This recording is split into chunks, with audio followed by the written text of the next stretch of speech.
It's probably the number one social political thing we've got to figure out how to solve. Income inequality.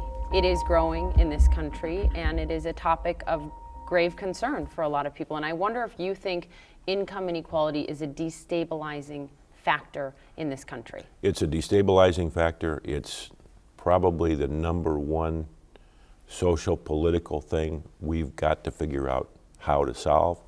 I am of the belief that if we get back to a 3 to 4% growth rate in our economy, it will help that immensely. But we've seen the pie grow before, and it hasn't solved it. The chronic inequality has really come the last decade. Think about growth in the last decade. The economy last peaked in 05, 06, 07. That's almost 10 years ago, and we've seen flat income since.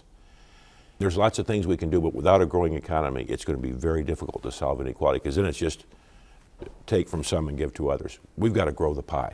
Is there anything else that can be done outside of that? Well, I come back to a few things.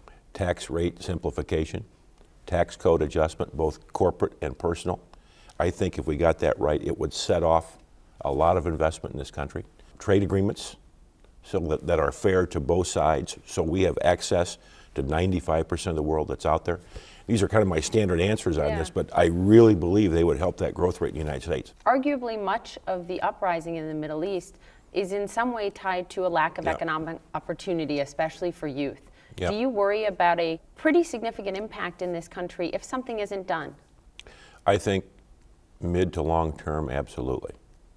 Absolutely. That's why this is an urgent thing to solve socially and politically.